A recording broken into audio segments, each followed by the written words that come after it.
নমস্কাৰ, এই মুহূৰ্তত আহি পৰিছে ৰাতিপুৱাৰ কেইবাটাও গুৰুত্বপূৰ্ণ খবৰ। আজি 24 আগষ্ট।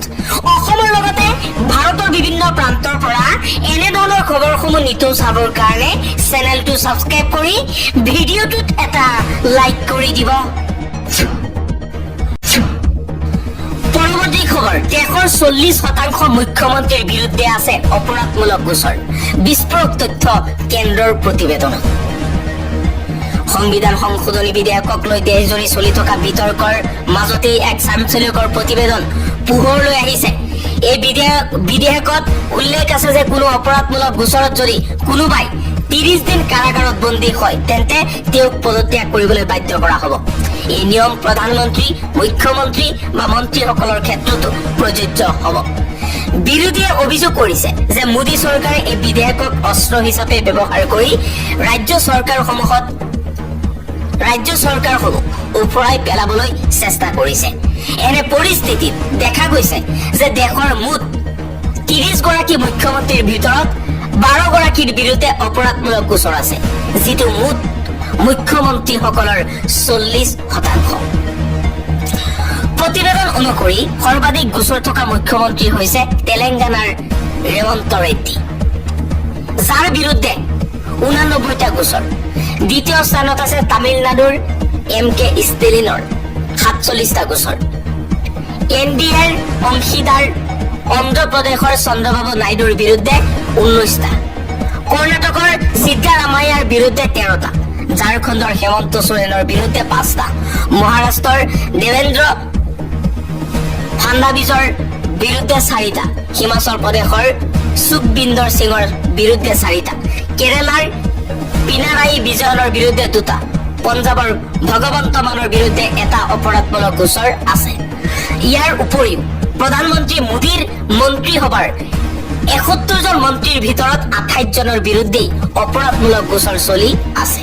অতিকৈ গুৰুত্বপূৰ্ণ খবৰ, এটা ব্ৰেকিং নিউজ। গোৱালপাৰাৰ ৰাক্ষসখিনিত পুনৰবাৰ বৃহৎ উচ্ছেদ অভিযান প্ৰশাসনৰ। গাড়ীয়ে গাড়ীয়ে আৰক্ষী আহিছে গোৱালপাৰাত আৰু গোৱালপাৰা প্ৰশাসনে পুনৰবাৰ চলাই আছে বৃহৎ উচ্ছেদ অভিযান। গোৱালপাৰাৰ ৰাক্ষসখিনিত পুনৰবাৰ এই উচ্ছেদ অভিযান।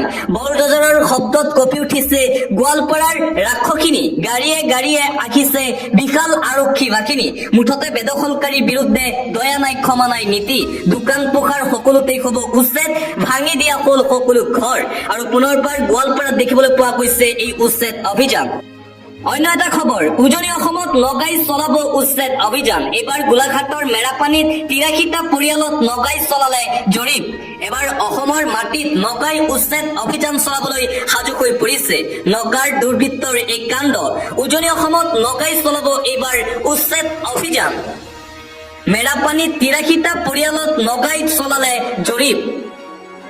মেৰাপানী, ভেলুগুৰি, জয়পুৰত সাধাৰণ জনতাৰ মাজত এতিয়া হাহাকাৰ পৰিস্থিতি। নাগালেণ্ড প্ৰশাসনৰ কেইবাগৰাকীও লোক উপস্থিত হৈ চলালে জৰীপ। মেৰাপানীৰ জনতাক বলপূৰ্বকভাৱে বিচাৰিছিল আধাৰ কাৰ্ড নগা লোকসকলে। অসমৰ জনতাৰ জৰীপ চলাবলৈ নাগালেণ্ড প্ৰশাসনৰ অধিকাৰ ক'ত বুলি কৰা হ'ল প্ৰশ্ন। কেন্দ্ৰীয় চৰকাৰৰ নিৰ্দেশত এই জৰীপ চলিছে বুলি নগাই কৰিলে মন্তব্য। ঘটনাক লৈ মুঠতে গোলাঘাটৰ মেৰাপানীত চেপা উত্তেজনাময় পৰিৱেশে বিৰাজ কৰিছে। মেৰাপানী থানাত লিখিত অভিযোগ দাখিল কৰিছে স্থানীয় খিলঞ্জীয়া লোকে।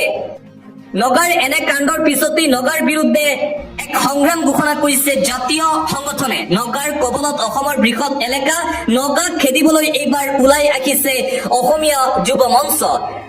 মিয়াক উচ্ছেদ কৰি গছ পুলি ৰুবলৈ গৈ বিপদত অসম আৰক্ষী। নগাৰ কবলত অসমৰ বৃহৎ এলেকা। অসমৰ মাটি এতিয়া দখল কৰিছে নগাই। মুকলিকৈ নগাই আৰক্ষীক ধমক দিছে। নগাৰ বিৰুদ্ধে এইবাৰ গৰ্জন দেখিবলৈ পোৱা গৈছে অসমীয়া যুৱ মঞ্চৰ। অসম নাগালেণ্ডৰ সকলো ঘাইপথ কৰা হ'ব বন্ধ। মুঠতে এতিয়া নগাৰ বিৰুদ্ধে ওলাই আহিছে এই লোকসকল, ওলাই আহিছে অসমীয়া যুৱ মঞ্চ। অসমীয়া যুৱ মঞ্চৰ কৰ্মীসকল এতিয়া ওলাই আহিছে। বাংলাদেশৰ দৰে নাগালেণ্ড সীমান্তত কাটাত তাৰ লগাব লাগে চৰকাৰে। নগাক ধনুকাৰ লৈ খেদিম বুলি সকিয়নি প্ৰদান কৰিছে অসমীয়া যুৱ মঞ্চৰ ফালৰ পৰা। আৰ এটা ব্ৰেকিং নিউজ, বিহাৰত এনডিএক উভৰাব নেকি ইণ্ডিয়া মিত্ৰজোঁটে। ৰাহুল গান্ধীৰ নেতৃত্বত ভোটাৰ অধিকাৰ যাত্ৰাত ব্যাপক সঁহাৰি বিহাৰৰ লাখ লাখ জনতাৰ। আৰু ৰাহুলৰ এই ৰেলী দেখি এতিয়া শংকিত হৈ পৰিছে ভাৰতীয় জনতা পাৰ্টি আৰু এনডিএ চৰকাৰ।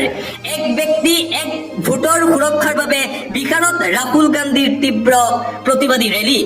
আজি কাটিহাৰত ৰাহুল গান্ধীৰ ভোটাৰ অধিকাৰ যাত্ৰা। বিহাৰৰ সাসাৰামৰ পৰা ভোটাৰ অধিকাৰ যাত্ৰা আৰম্ভ কৰিছিল কংগ্ৰেছৰ যুৱৰাজে।